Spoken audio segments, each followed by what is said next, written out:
That's when we don't. It should be better.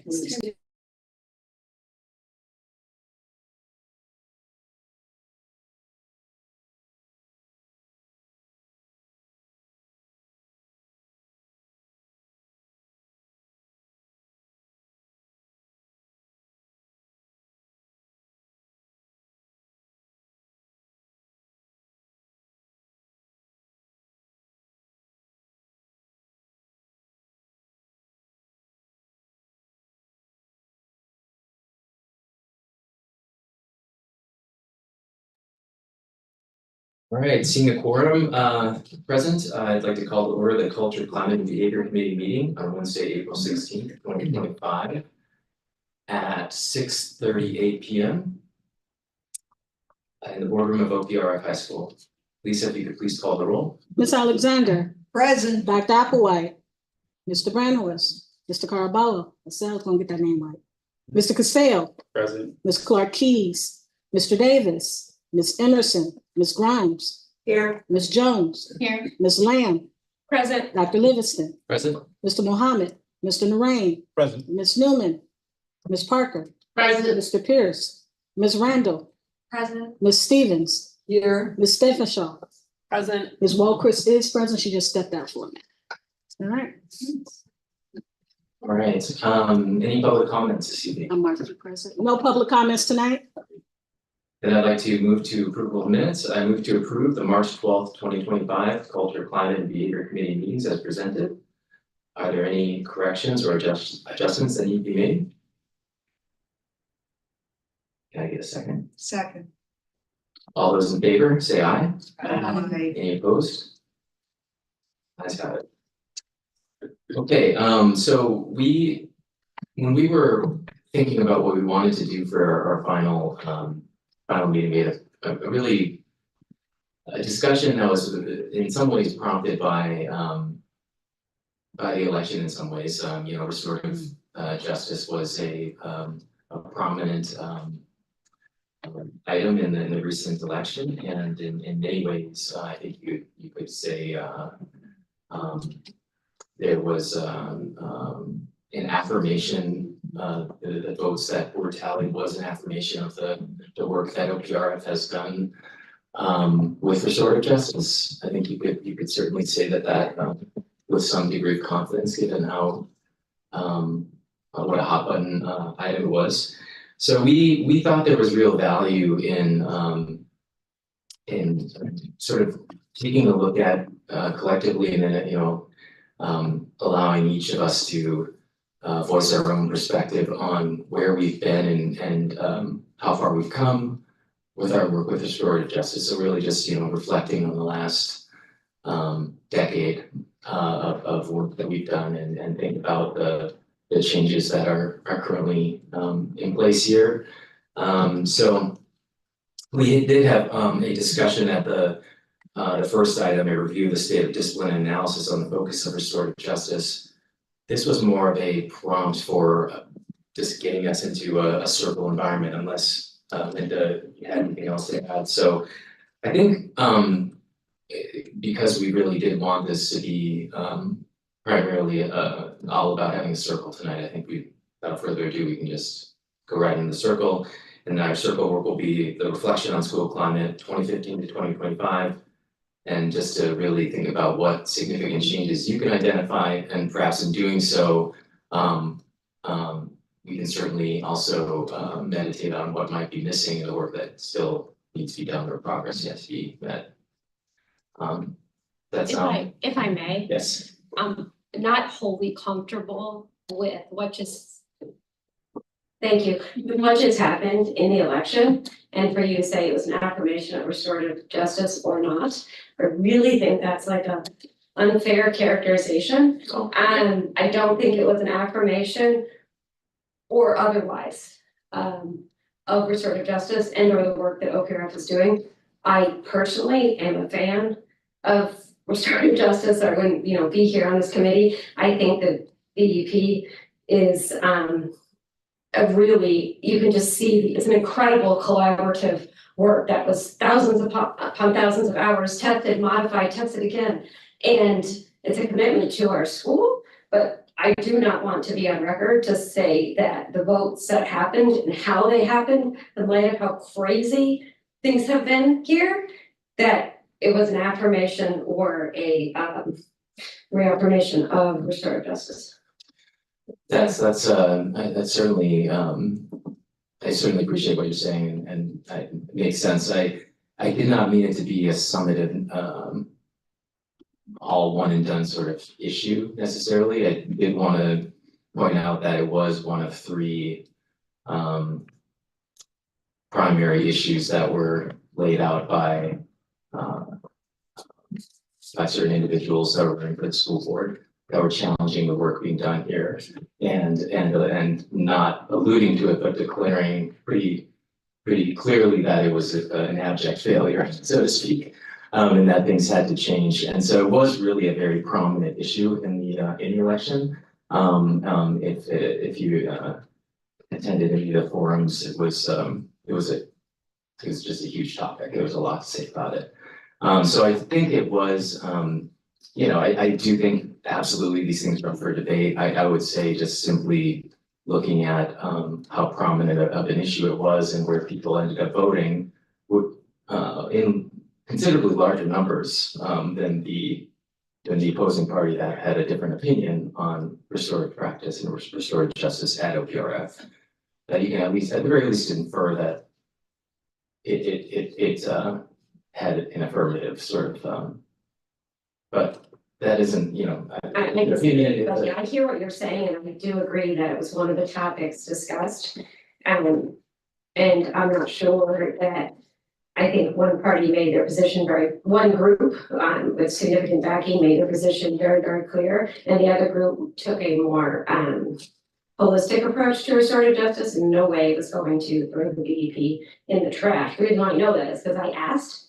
I didn't know either candidate going in. I did serve on the community council with one candidate, but didn't know him really at all, other than probably sat next to him a few times over the 3 years I was a member of that group. And I don't want to make this about me talking to you about this all night. I would love to take this to another discussion, but I do not agree with your characterization of what happened in this election. I just had to put it out there. Okay, fair enough. Any other comments before we move on? I'm just, Mike, If you can get you one. just to follow up on what you were saying, the passion that you expressed makes me want to just kind of sit with that for a second. I don't know exactly what to do with it, but it seems like we're gonna proceed anyway, just to talk about where we are with the changes we've seen in restorative justice. That's what we're gonna do tonight, right? So, Yes, it's intended to be a reflective exercise to really think about where we've come, where we've been, and how things look different today than they did 10 years ago. mhm. And just to be clear, I mean, by bringing up that that it was an affirmation, it just I in no way mean to say that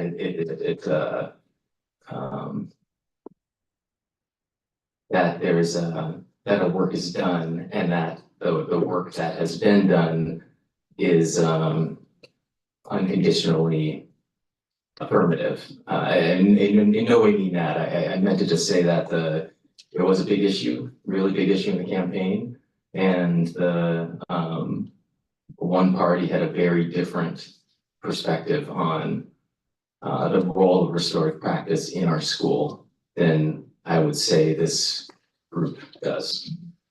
And if I could just interject, I also want to bring it back personal, local, and immediate to the individuals who are on this committee and who have served on this committee to kind of think about the process we went through in terms of looking at the BEP, the suggestions that were made. What you know, either by experience because you're at the school right now and experiencing it, or from things that you brought your concern, as we've heard, to this committee, We want to review what we know as our state of discipline as a school at large. And then think about what types of practices restoratively come to mind when you think about what could be happening at the school. Because this is an opportunity for you to share if there are other practices that you wonder about coming to the school or having interjected. This is that time to share that, to help inform us as we go forward as a committee, looking at that. So kind of taking it away from community at large and the politics of that, but bringing it back just to what brings you on this committee, things you want to make sure that specifically myself or Mr. Drain, as we work directly with the deans on this, what other types of things do you want us to know as citizens on this committee when you think restorative practice? Because when we get into the circle, part of that is going to be reflecting on where we've been as a school, like thinking like 2015, 2016, 2017, and then where we are now, because we have moved. And sometimes in the always trying to improve, we don't always say, oh, wow, we have moved here. This is where we still want to go. So kind of like bringing it around to where are we? What do you still want to see happen at the school? And then looking comparatively, like, let's acknowledge the successes that we have as well as the improvements we still need to make.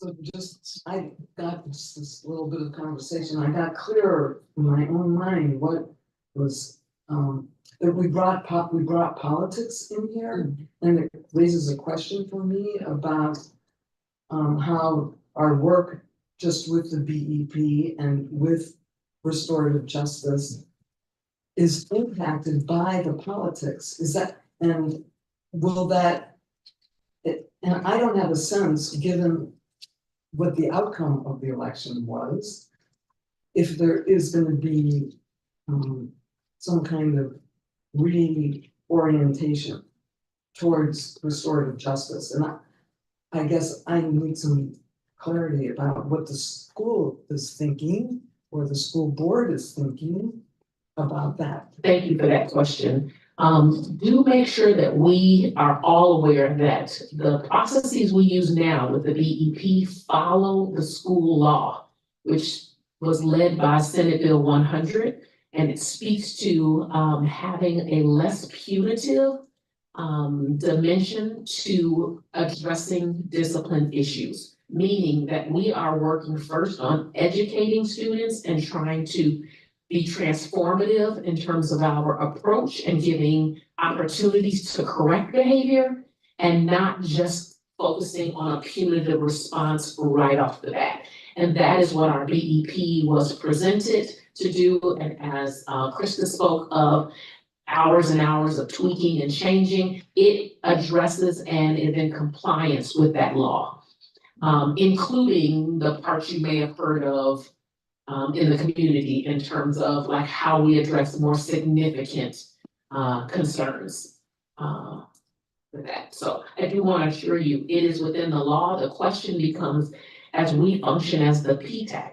and in approving things, what we want that to look like as a committee as we go through, which is what we did last month, like what we want that to look like in that BEP. And if I may, I do not want to derail the sort of work we're about to engage in or any other discussion that was on topic, and I'm sorry for attempting to, it was not trying to derail, and I'd be happy to join in circle work or whatever is next on the agenda. And do let me assure you, you did not. So your comment is welcome and appreciated.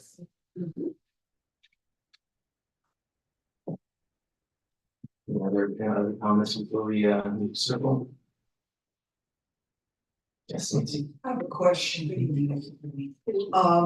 I'm wondering if we do have the results of the final results of the election for that last seat on the board. It's not official. But it got released today. It got released, but I don't think it's official from Cook County. Board of Elections that I've heard. I'm not sure if it's actually official. They have actually to the 22nd to finalize the votes, That's that's what right. I was told. So I know it came out, but I don't know how official it is, so. Unless somebody could tell me something different. You're exactly. Okay.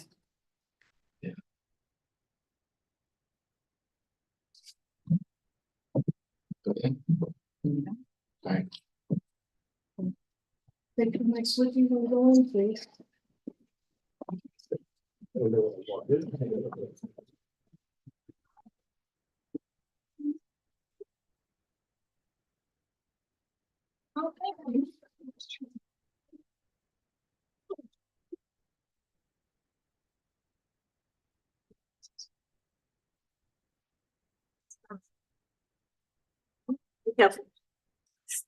I need to move it. Go, pull the chair out, go through the center so y'all know.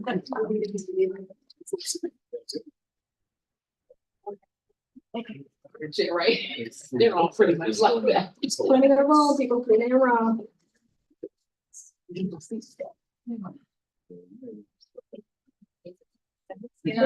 going.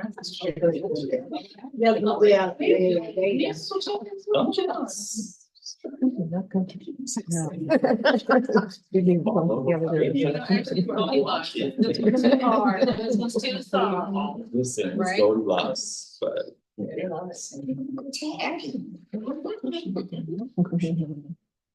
okay.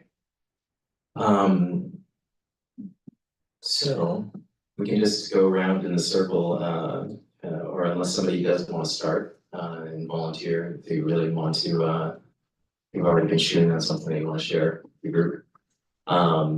Please do, otherwise we can just go to my right.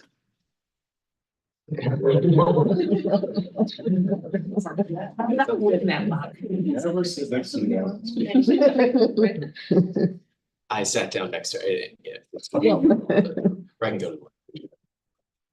Oh, she just right. Okay, alright, I okay. don't wanna be on the spot. So yeah, so just a reminder, we're just thinking about it's a reflective exercise, looking at the last several years and the changes that we made, how things are different now than they were, things that occur to you. They can be specific things, they can be more broader institutional things. However you want to share your perspective.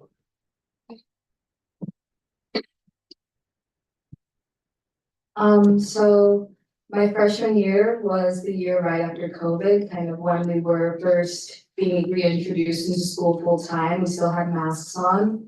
But I remember in that year, we did have, at least from my perspective, a lot of conflict between students, a lot of aggression in the hallways and in the lunchrooms and things like that. And as a freshman, kind of navigating my way around the school, I felt like some of my teachers did not take behavioral approaches, kind of things like absences, things like disruptions in the classroom. They didn't take it as seriously or as gently as I think they should.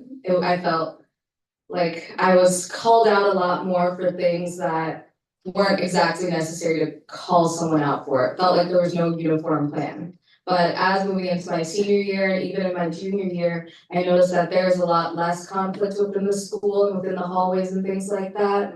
And also my teachers, if I do get somewhat called out for something, it's more in a balanced way, and it's more thinking about, oh, how are you as a student doing? Or why are you doing this behavior, rather than stop doing this behavior, you need to just move on. So I think there has been a very good gradual process even between the 4 years that I've been here.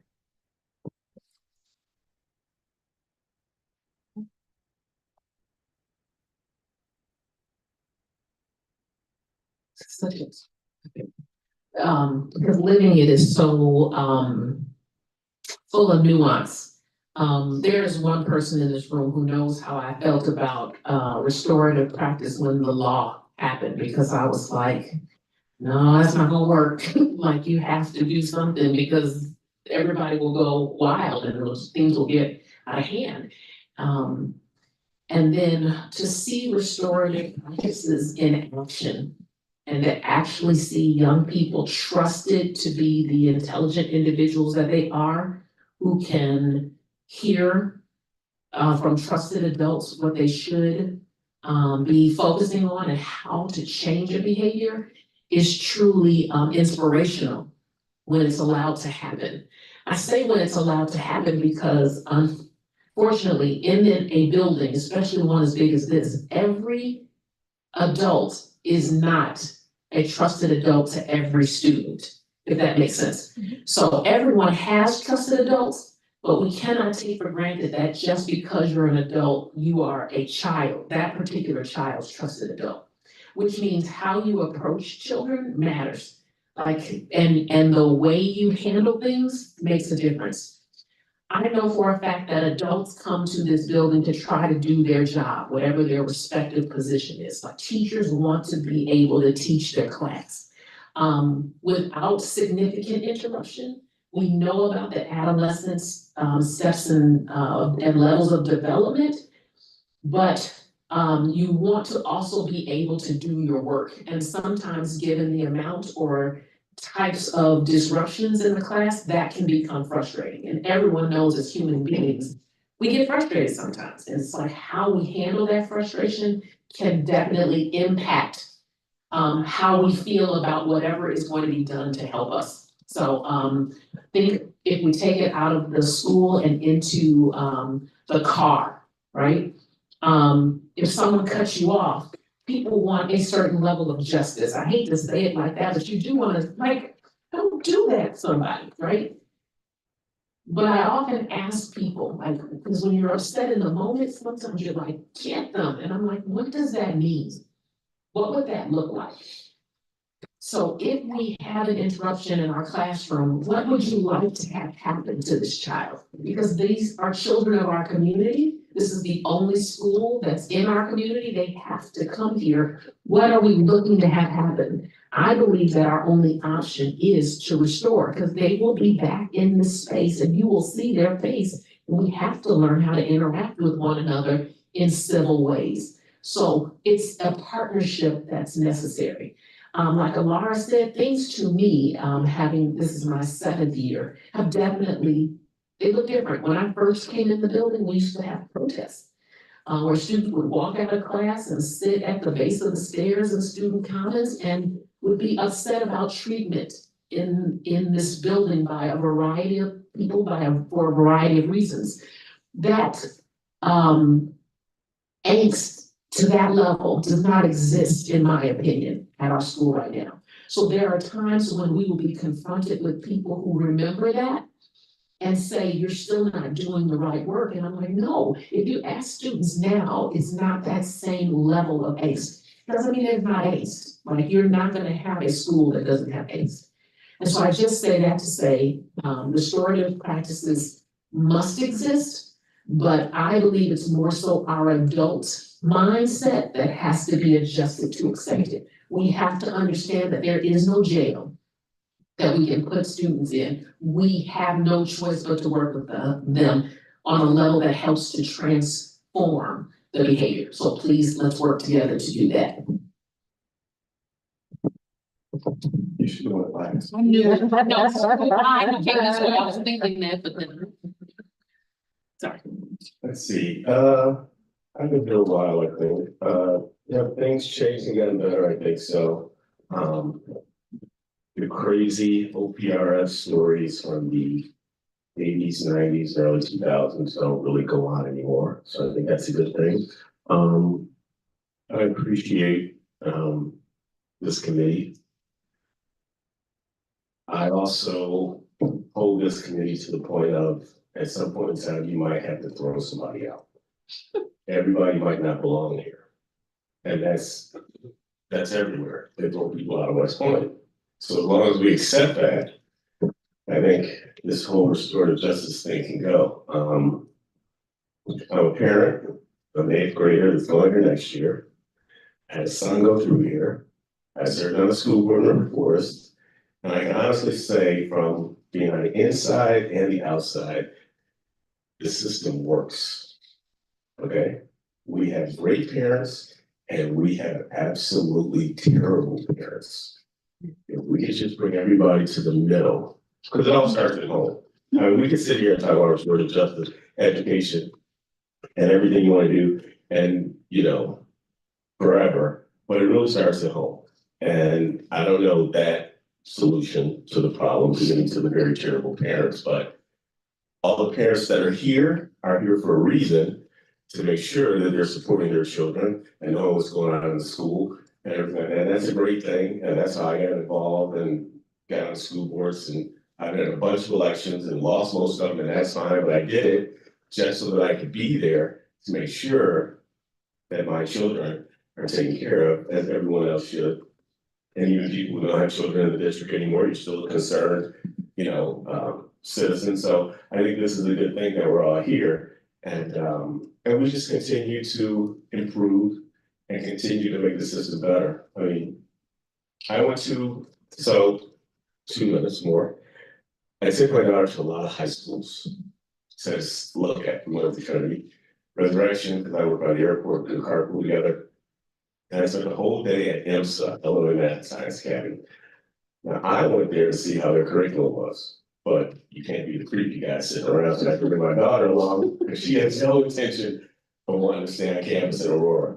And just the things I saw there, there's a lot of similarities to OPRF, I mean, besides the dorm life, but as far as, holding children accountable, they're all responsible, no one's leaving the campus and things like that, and just their homework and plenty of different spaces for them to study in, whether they're the pillow chairs or regular chairs or high top chairs. They just had a lot of different options, just like we have here. And it just made me think that as we're going through this thing, we agreed that Oak Park is probably a better place for her, because what colleges look for is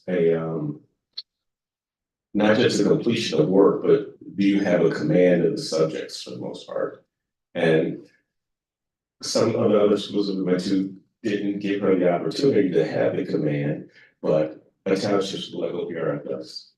So in closing, the system does work. People here go to Harvard, Princeton, Yale, West Point, things like that. And they're just regular kids that play Little League down the street, and they go there. They go UI. My son went to Iowa. And, his friends go to Creighton and somewhere in California and Penn State, things like that. So the system does work. So it's all just a matter of all of us being here. We're trying to improve the system and keep it moving forward. Thank you. So as a community member, I'm not in the school, so what I gather happens with the restorative practices I hear here. I've been glad as a former school social worker in Chicago and going through all their structured behavioral plans. I was glad to see this here. And I don't recall, I was on this committee, I think, even before you were here. So I've been seeing it over time. It started out as PTAC, it was, by the State Board of Education, it was just in the spring when it was required. And so I was very impressed that OPRF expanded it to the whole school year to give input. And so I've seen the BEP developed and all that stuff. So as a social worker, I'm impressed that we're doing this, and from all I hear here, because this is where I hear, I think it's been a very positive thing, and so I'm pleased. So I'm a teacher and a parent here. I have quite a bit to say because I've been here since 2018, even a little bit before that. So I've seen the changes.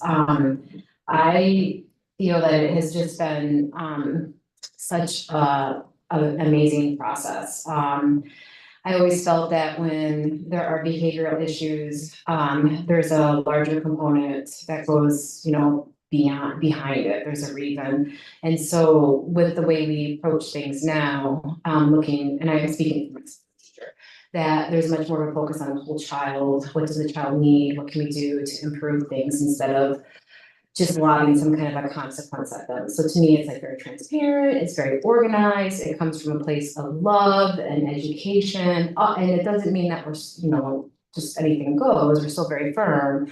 But, and just the creativity that the team has put together, some of the new things that I know Mr. Moraine is bringing and that Principal Parker has brought up, the behavior liaison was a fantastic add.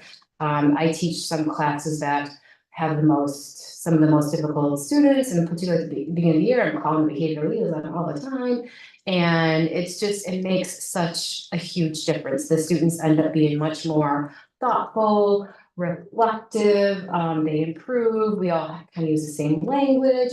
Instead of always referring students to the dean, it's now to the PSS team, and then they can meet with their social worker, and so it's really helping them in all aspects of their lives. And those students are the ones that, you know, I'll see them in the halls, and I had them, you know, a couple of years ago when they were a sophomore, and they're the most loving students. And even if we have like very difficult situations, they're the ones that, you know, say hello to me. And so I just have so many good things to say about it. Yeah, and it just makes me feel better that it's not just punishing, but we're educating them. And that was what I always felt needed to happen when there was quote unquote misbehavior happening. So, yeah.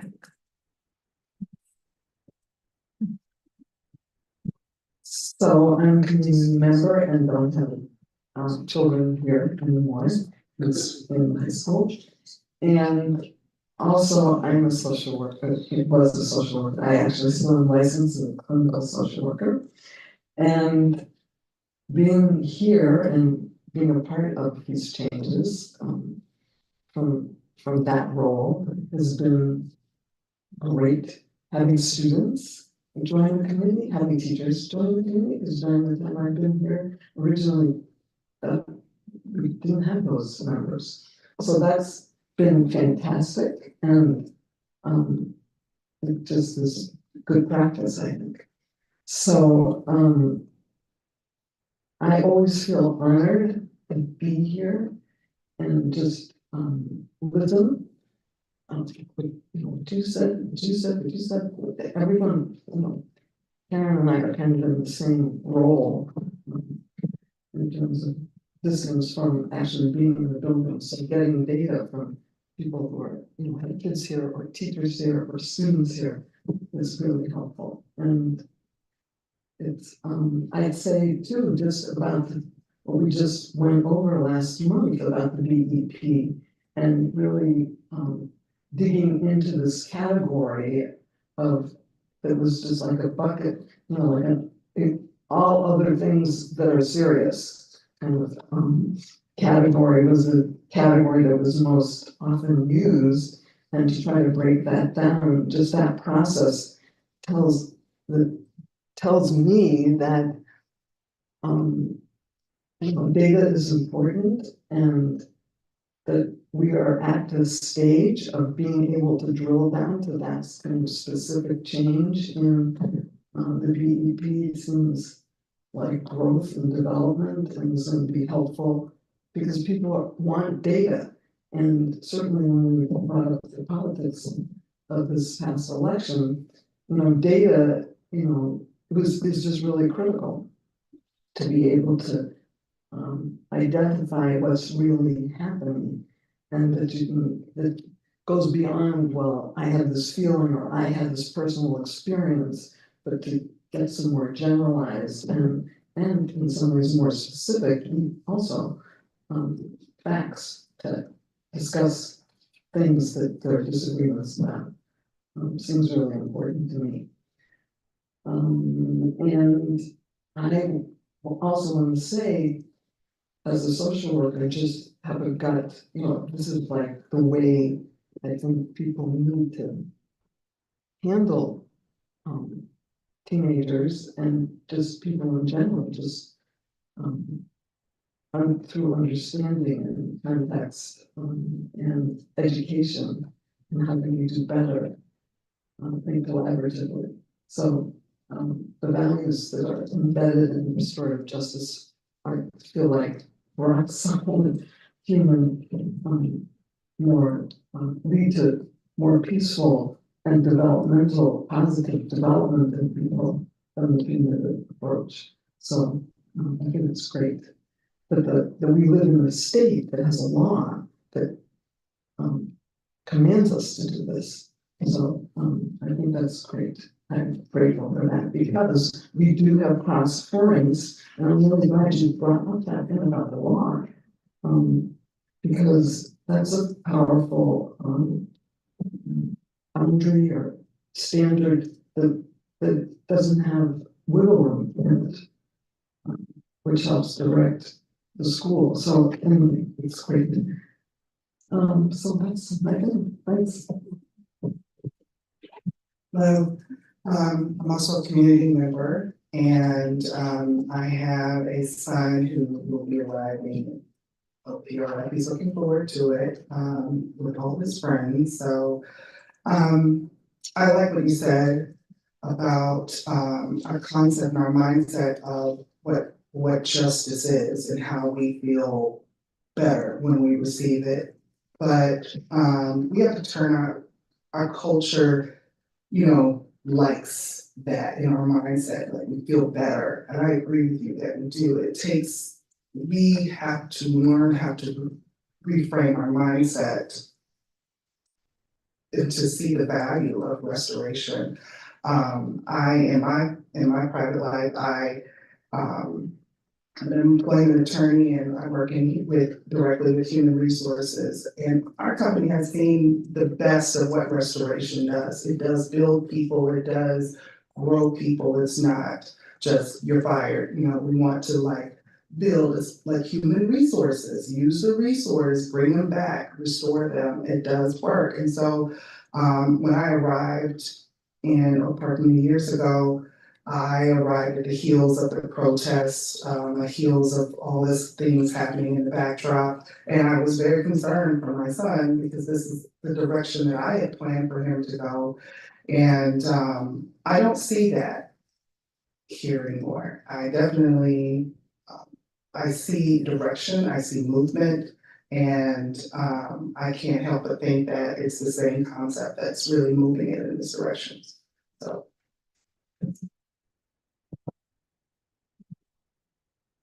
I guess. I think I'm the person in this room that benefits the most from the work of this committee as the person that directly supervises the 5 teams. And I want to share with everybody in this room that this has been incredibly beneficial this year, especially in hearing from you all as community members and taking that feedback directly to the deans, because that is what I do. Many of the scenarios that were presented, you may or may not know, were not completely made up. They are based in fact, things that actually happened here. Some combinations and some elaborations just to drive home a certain point. It's encouraging for the deans to be able to display their work and to have you engage in their type of thinking, because that often goes unseen. Most people in the community, whether you be a student, teacher, faculty member, or parent, just want to see the thing that happened go away. So we send it to the dean, make it go away. And they don't get to talk about, really due to privacy reasons, about what actually happened. The hours and hours of work that go into investing into a child to do what we are supposed to do, which is to educate them, in this case around their behavior. About halfway at this point, and I do want to point out that this space though is somewhat of an echo chamber, because everybody here so far, because I don't know what's going to happen on this side. It's supportive of the work. And it's interesting, I just want you guys to continue to spread the word about what restorative justice is, because so many times when people hear restorative justice, they connect it, rightfully so, to discipline. And then when they think discipline, they think, well, are kids fighting, are they smoking, are they doing criminal behavior? And of course, especially parents who are sending their freshman children here and are hearing about things that are happening, we hear secondhand about stories. It wasn't like that in my day. And I sat and reflected on that for a while and said, it actually was, very much so. And that's reflected if you take any movie that depicts high school life, going back to the fifties, I was talking about Grease. We did that as a musical last year, and we celebrate the behaviors where the kids are smoking and behaving, we're singing and dancing about it. And then we forget that, you know, nowadays, things are not really that different, but it is much more visible. It's much more visible when you can see it nowadays on social media, you can see things that are happening. Stop singing and dancing. We stop singing and dancing. Do that. Music's so good. But I just want to remind everybody to reiterate the point that restorative justice is not the thing that happened. It's the response that the school community has to it. Because the fact that the thing happened is, I think as you were saying here, is a reflection of society, unfortunately. And we've had some things happen in society that have given rise to increases in these behaviors. We see it being ready in the city of Chicago, to get ready for the summer. The behaviors are escalating. It is not surprising that they bleed over into the schools. And somebody might even still argue to say, well, you know, back when I was in school, school dealt with in a way so those things didn't happen anymore. But what was actually happening is in school. That's exactly my point. So what we found out was that what we were doing was pushing those people who were engaging in that behavior out and really putting them on a pathway towards not good things in life. And then therefore, the people that were left behind in the school could look around and say, oh, things are great now. And we're getting great results. And, you know, the test scores are better, discipline is down. Well, that's because we put all the other people out. So I want to applaud the work here because what we're doing here at OPRF is larger work in that it is not seeing kids who misbehave as disposable, as not worth our time, but actually investing our time and efforts into those kids because we realize that we may be the last stop before people do really give up on them. Because once you become an adult, that ultimately is what happens. There's not a lot here in our country, at least, let's just say, to save them after they get to a certain point. Now you are liable. Now you are accountable to the behavior. Now, you know, we'll see how many more years I get to stay here and continue to engage in this work, but eventually we need to look at the work, and Ms. Parker knows what my favorite country is. Finland. You know, where the work of restorative justice is extended into the community as well. So we're talking about adults who, as a community policy, are not just sent to prison to serve their time, but are required to engage in restorative work and restoration of the harm that they can, recognition of that. When they do that, they're not only sent back to re-engage in the community, but are welcomed back to that community. So I encourage you all to look at that, especially with Finland, to let you know is #1 ranked in educational systems consistently every year. And somebody was pointing out to us yesterday, they work lower hours, they get paid more, they do less standardized testing, and they're able to do all of that, with less discipline as well. That's a closing point. More country, more homogeneous population. Okay. So I don't know that I don't think I have enough information to really comment on today versus yesterday.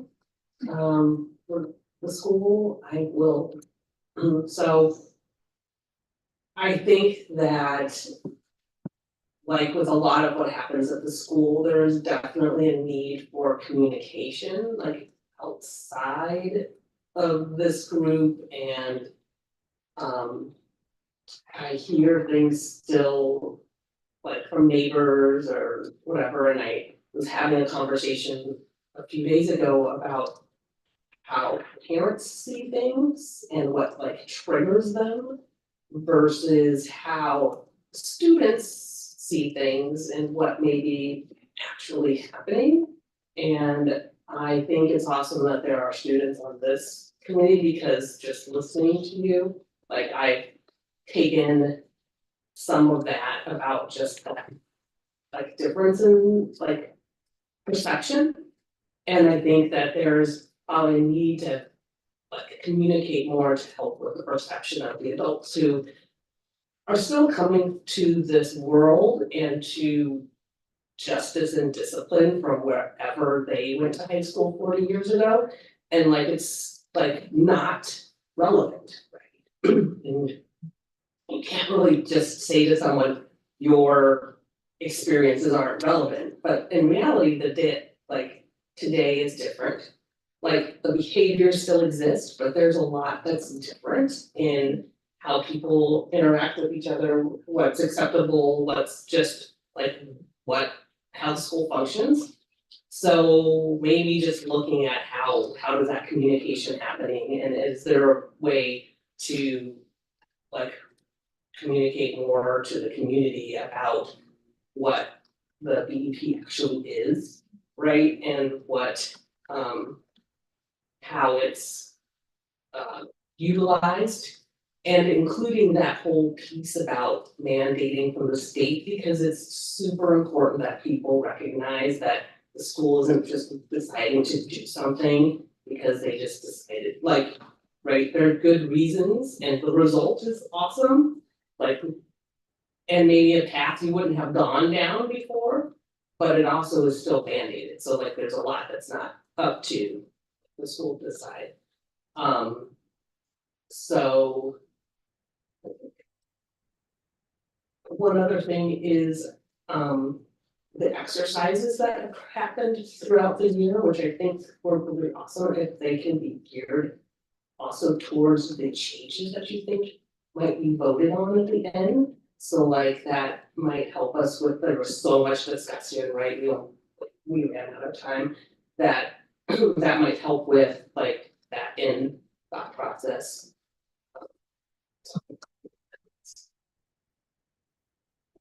So if I'm correct, this like kind of how things have changed over the last little while. Well, I also haven't been here or in the community for very long. I just moved here my freshman year, but I think I'm definitely a fan of I think what this committee and the rest of the school is working towards. I think it's moving in the right direction. I would say, and I think part of it could have been the effects of COVID and stuff, but even since like when I came here freshman year, I kind of remember there was always all these like incidents happening, and I felt like those have kind of waned off over the years, and part of it could just be, as I'm getting older in the grades, I'm not hearing as much, but I am in like a freshman launch class, and my little sister's a freshman, so like I hear about all the like fights and stuff that are going on, but it doesn't seem like quite as like urgent, or like just like the vibes are different, I feel like, if that makes sense. I agree with a lot of what you were saying about communication about what we're doing here. I think one thing we could definitely work towards is having I think the discussions that we have in here are great, but a lot of the student body, I think, doesn't know exactly like how, they don't know what the behavioral education plan is, they don't know that we're working towards restorative justice. I think a lot of kids also kind of see it in this black and white way and don't really understand the whole approach we're trying to have. So, and I know we talked about it a little bit earlier this year, we talked about like having more of like circle discussions or something. So I think that could be, which I know we're doing all the wellness stuff. But something with that, kind of having more communication with the student body as well. But I think, yeah, it's been a good experience. Okay, I'm a community member, but my children graduated 2009 and 2012. However, I came in as a substitute teacher, guest teacher, in 2021, COVID, because the need for subs was just so tremendous. And one thing that I've observed since the time that I've been involved here at Oak Park River Forest High School as a parent, and then, and I've been a teacher. I was a classroom teacher for over 30 years. One thing I have seen over the years I've been involved in this high school is the fragility of people's feelings. People become a lot more fragile. It's a whole lot easier to offend people, stuff that 10 years ago would just rolled off of people's backs. People are now getting upset about and offended about and pushing back on. And I think the behavior educational plan goes a long way to reflect that, to deal with that change in how easily offended it appears to me as an individual that people have become in society, particularly in the school building. One thing that I am concerned about as a substitute is, and this has been very much exacerbated by COVID, but I see the behavior education plan addressing is students, to my eye, appear to have less respect for the building, less respect for themselves, less respect for each other. And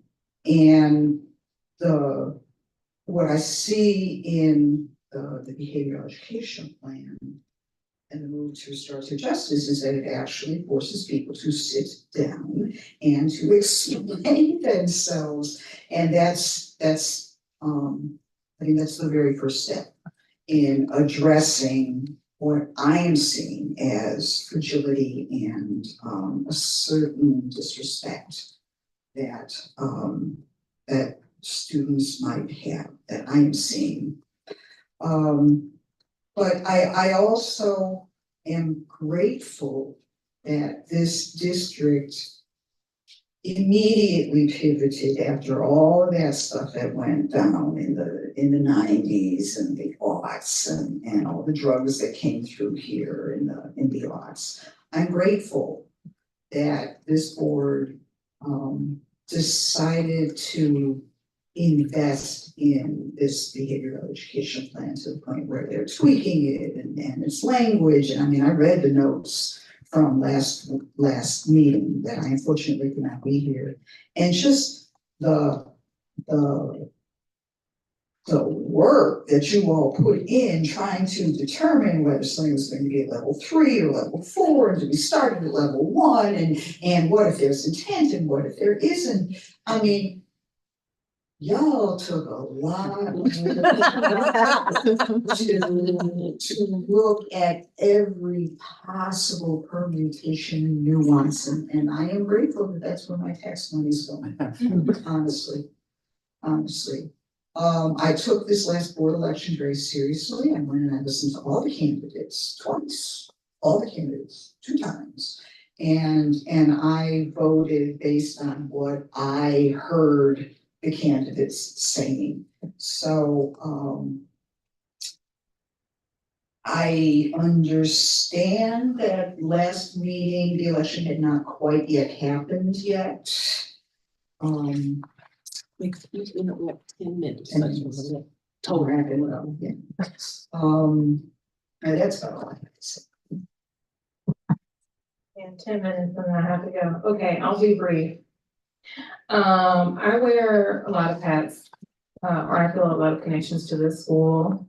I'm the older sister of 2 siblings that went through here. I have a junior, so I'm gonna speak to the 2015-2025 gap or period of time.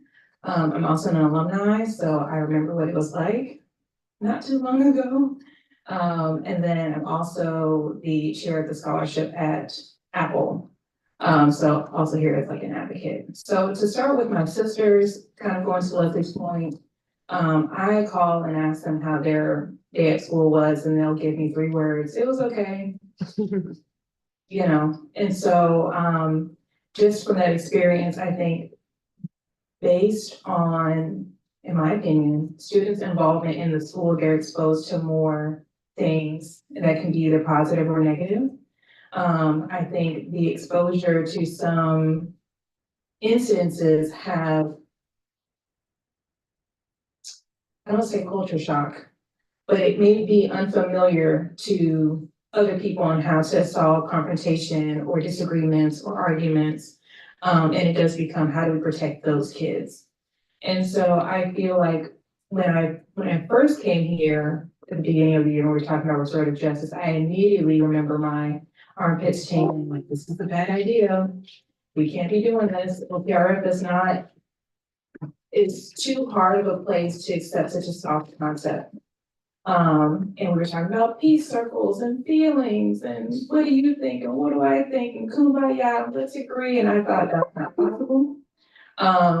I still have my doubts on what that looks like, only because from the scenarios that we have gone through this year, at no point did I say, this is a peace circle. This is the kumbaya moment. This is where we get to just talk about our feelings and figure it out during the school day. When I always stand on this, it's a place, this is an educational institution, this is a place of learning. This is not a therapy house, which sounds strong, so just please bear with me. But on the advocate side, I am included on emails from concerned parents of students who are having frequent visits with the dean. And their experience is different. They feel very much so that they don't have the opportunity, they skip the restorative justice, they skip the feeling room that's downstairs, or whatever the name of the room is called. I don't want to be disrespectful about that space. But they skip those opportunities and immediately go to in-school suspension, out-of-school suspension, loss of privileges like going to prom. And those are my main concerns, is that I want to see data that children of color are not still disproportionately being affected by the BEP or by our code of conduct matrix. I've heard it called different things over the years. And my concern is it's still affecting students that I advocate for at a higher rate than students that don't look like them. And the work that we did last month is the work that I prefer doing. I think these circles are important and they also have their place. I would much rather be talking about the nuances and teasing more things out and having discussions of what real application looks like. Only because we can sit in this room and agree of what should be a level 2 versus level 3, but that student might experience a level 4, but we're not in that room. And so what does that look like? How can we continue to mediate and advocate for those students that may have a terrible parent? Anywho, those are my thoughts that I'm going to share over this mic, but I have so many others. I would say that the work on this committee isn't being recognized enough, and I only think that's because people don't know our power as a committee. I think, and I'll say that this is my last point, as an alumni, I was actually proud of our students that protested for a number of reasons that I could take the rest of the time explaining.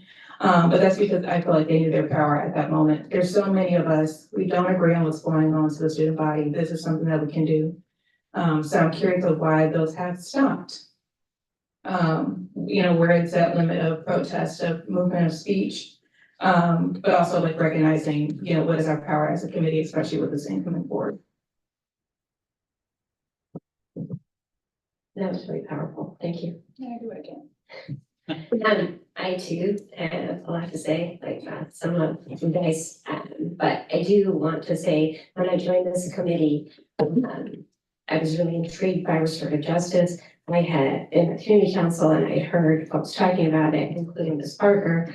I want to make very clear that I do believe restorative justice works here at OPRF because of our leaders, because of your dedication, because of your relationships with students. If you didn't have those relationships with students,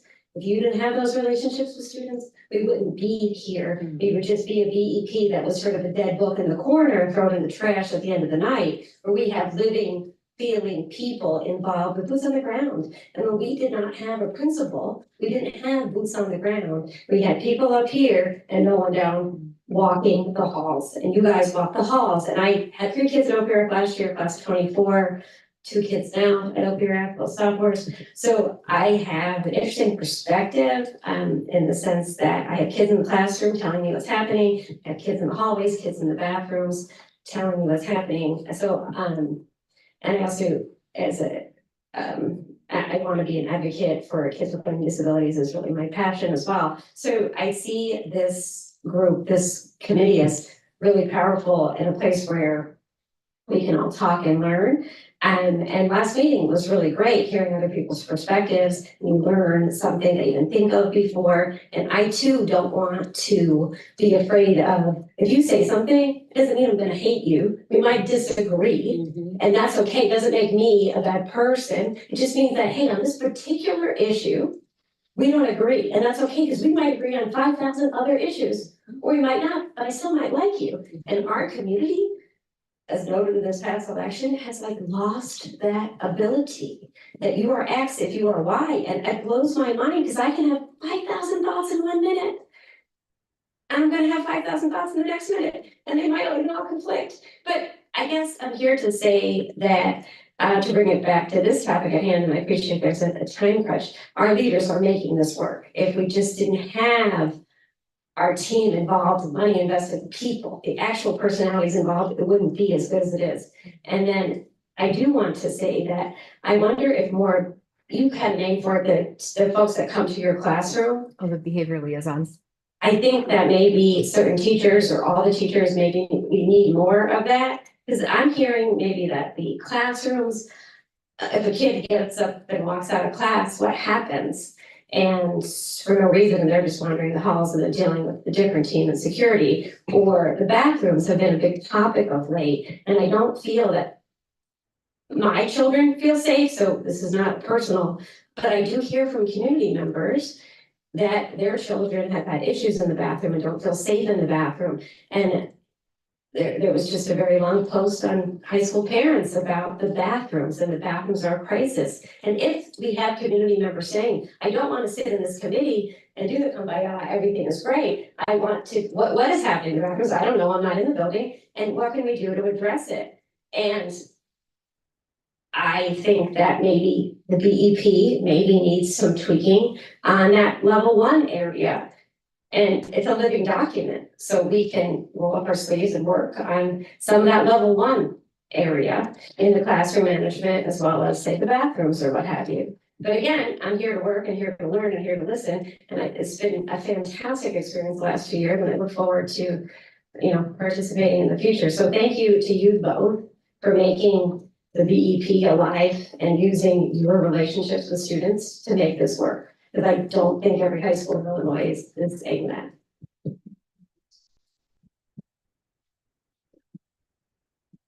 About that, I have I've got 2 kids here right now.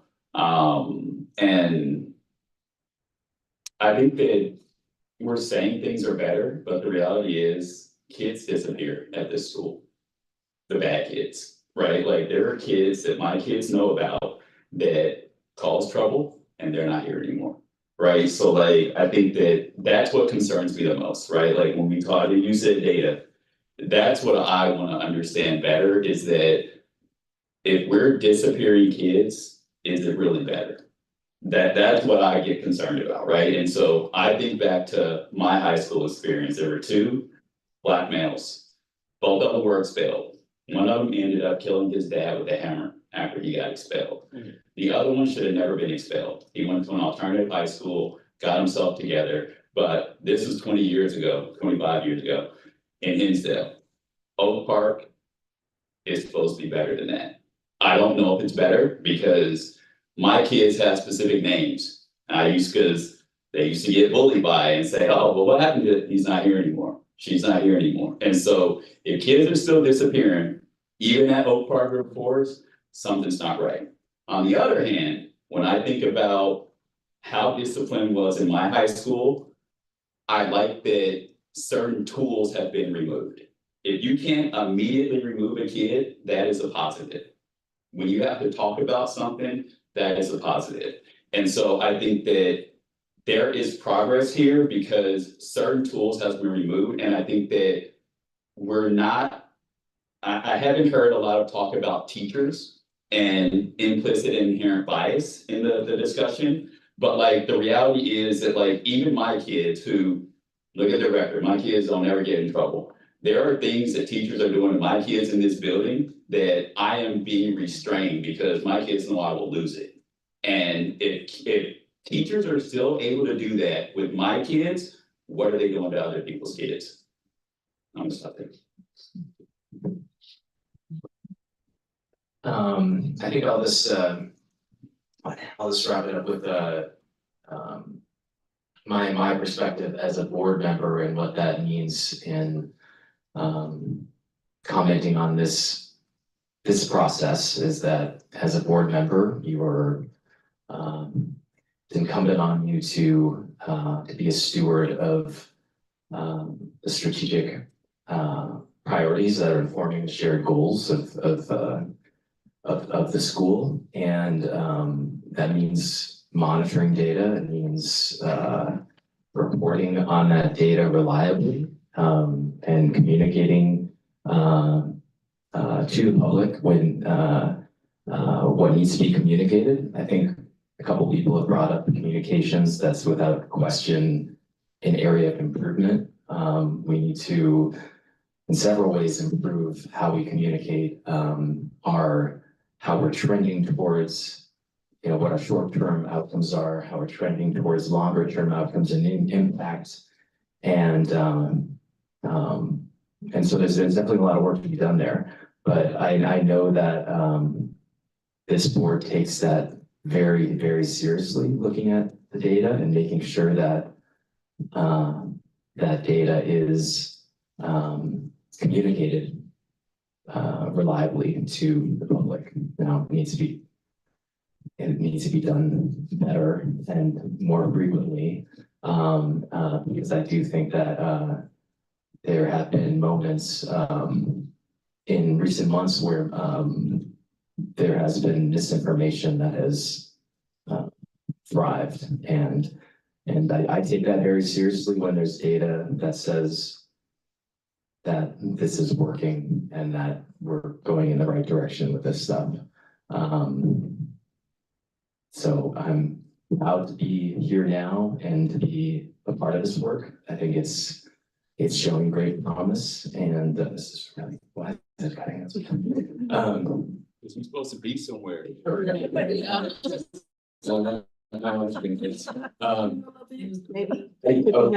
think that's probably about it. I think I'll wrap it up there. But yeah, I do think I do want to thank everybody for sharing what they shared. And this is I hope you found this to be a good way to wrap up the good work that we've done as a group this year. You're good. All right. Okay, future agenda items, next steps.